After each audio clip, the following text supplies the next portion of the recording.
at about 10:34 a.m. in the morning in Israel, Iran broke the ceasefire. So it went 3.5 hours, which is pretty good for the crazy Muslim terrorists.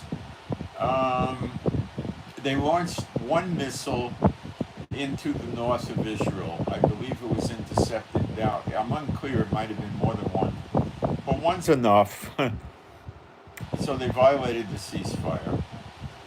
And remember, yesterday they attacked the American base at Qatar and blew the building up, but the troops were evacuated into something underground, I believe. And they attacked a base or more than one base in Iraq. The Iranians did. Um, I don't know if there were casualties in Iraq.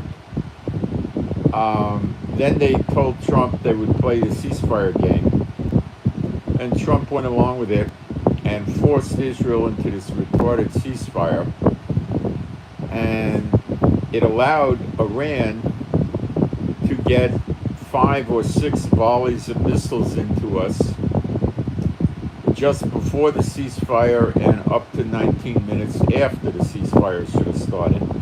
And people got killed and hurt, and buildings collapsed, and people were in the rubble, children were in the rubble, and everything else. This moron Trump, and I use the word carefully, he's an idiot. He has no idea what he's doing. I absolutely can understand why people want to impeach this mental midget. I think he's got brain deterioration. Remember, he was facing criminal charges, civil charges, impeachment, several attempts at assassination. The guy's a whack job, guys. He doesn't know what he's doing. There's doom and gloom on the way to America. This guy is bad news. Okay, so Israel's going to retaliate, and Trump may try to get us to hang in there with the peace treaty, but what I'm already hearing from Bezalel Smotrich is Iran's going to tremble now. And I think that Trump will likely be convinced that Netanyahu told him the ceasefire was not serious, which I'm sure it wasn't. And I think Trump might, at this point in time, realize it was not a real ceasefire attempt. And he just looked for a way out because he's so scared of them. He didn't want more bases getting attacked, more oil-producing countries getting attacked. He's just scared, and he's got to learn his lesson.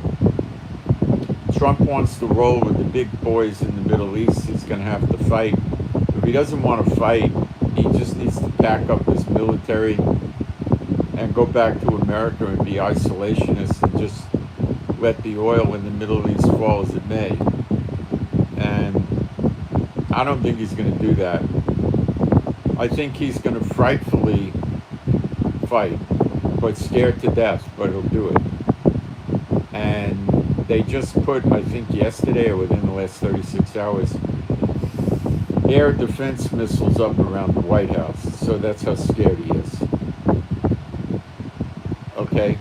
He's scared. You have no idea how scared this goof is. Scared.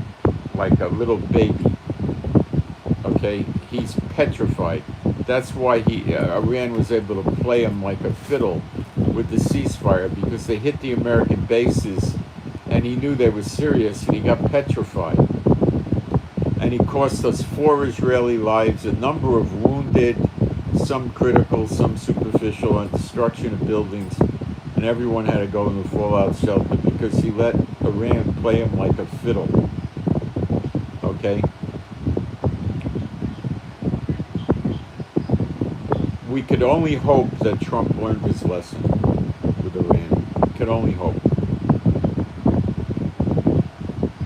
Pray for the peace and safety and protection of Israel. And I am out. Thank you.